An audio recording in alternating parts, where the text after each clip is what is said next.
Վերադառնանք Սերժ Սարգսյանի ելույթին, մասնավորապես արձագանքներին, որոնք հնչեցին այդ ուղղությամբ, եւ 3 առաջնահերթություններ նա ընդգծել, մասնավորապես համերաշխության մթնոլորտ ձևավորելը, զինված ուժերի մարտունակությունը վերականգնելը եւ դաշնակիցների հետ հարաբերությունների հաստատումը։ Գիտեք, որոշ անհատների արձագանքին, որոնք 3 հնչել են, հատառհատ անդրադառնալ չեմ ցանկանում, մի շատ պարզ տրամաբանությամբ շարունակելով նախագահի ալեգորիան, ես զռռոցները չեմ մեկնաբանում եւ չեմ անդրադառնում։ Ձեր նշած առաջնահերթությունների հետ կապված այն ինչ ասել է նախագահ Սարգսյանը, կարծում եմ մեկտեղում է եւ ամփոփում է հանրապետականի գործունեությունը, 35-ամյա գործունեությունը եւ մասնավորապես վերջին 7 տարվա ընդդիմադիր գործունեությունը, նշված բոլոր 3 առաջնահերթությունները իրատեսական են, հաշվի առնելով հայ ժողովրդի ներուժը հնարավոր են եւ դրա համար առաջնային անհրաժեշտ պայքարը իշխանապողության իրականացումն է, որովհետեւ 3 որոշ մեկնաբանություններ եղավ, սա կարծես ԿՊ-ի նոր քարոզչական գիծն է, տրամաբանությունը հետեւյալն է, որ Հայաստանի Հանրապետությանը բազմաթիվ անգամներ փորձել են ներքաշել պատերազմի մեջ եւ վերջին փորձը եղել է Արցախի հայաթափումը։ Հիմա այդ նույն տրամաբանությամբ, եթե Աստված մի արասցե հարցակվեն Սյունիքի վրա կամ Գեղարքունիքի մարզի վրա, էլի տենց խրոխտ դեմքով գալու են այս բանների դիմաց կանգնեն ու ասեն, թե Հայաստանին փորձում են ներքաշել պատերազմի մեջ, հարձակվում են Հայաստանի վրա, բայց իրենք հերոսաբար չեն արձագանքում այդ հարձակումներին, դա մեկ, եւ երկրորդ էլի զավեշտը, որը վերջերս քննարկվում է,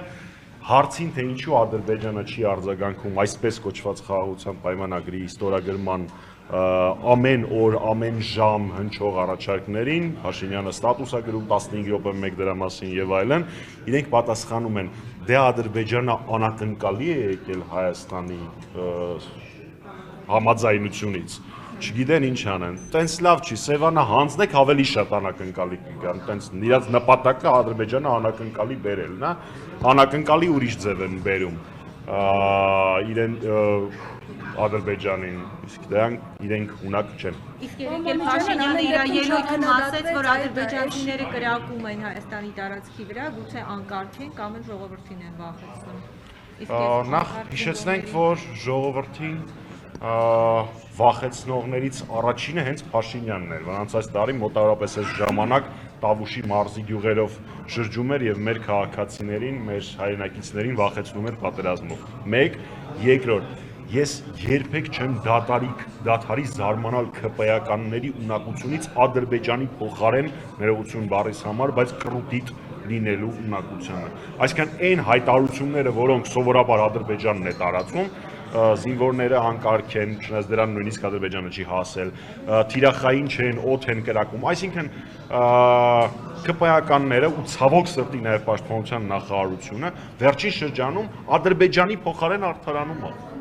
Այսինքն ես սրա ինչը մեկնաբանեմ, այն եթե ամեն պատասխանը, որը սովորաբար Ադրբեջանի հերյուրանքներին էի տալիս, դժվար իրանց դուր գա, բայց իրանք ավելին են արժանի։ Ձեր հարցը շատ։ Ամեն դեպքում, որ նշել է Սերժ Սարգսյանը, որ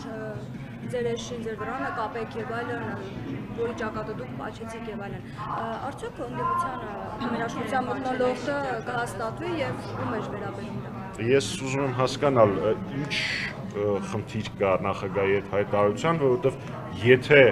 ընդդիմության մեջ կան մարդիկ, որոնք որոշել են այդ էշը բերել մեր կուսակցության դռանը կապել, չէ, դա չի հաջողվելու ու չէ, դե այդ մարդկանց հետ ինչ համերաշխություն անեն։ Մարդիկ, որոնք լկտիաբար ժամանակին դրան նպաստել են կամ դրան գովեստի են արժանացրել կամ ուրախացած են, դրանք տարբեր մարդիկ են, իմ նշածները տարբեր մարդիկ են, որոնք նպաստել են, որոնք ուրախացել են, որոնք գովաբանել են Փաշինյանին, հիմա այդ մարդիկ այդ մարդկանց հետ համերաշխության հետ կապված հարցեր տալիս, իրենք հələ թող իրենց նպատակները հստակ նշեն, իսկ համերաշխություն հանրապետականը ցույց է տվել եւ շարունակում է պատրաստական լինել բոլոր այն ընդդիմադիր ուժերին, որոնք իրապես իշխանափոխություն են ցանկանում, որոնք իրապես աշխատում են ամեն օր իշխանափոխության համար, այլ ոչ թե ինչ որ մանր սեփական խնդիրների լուծման։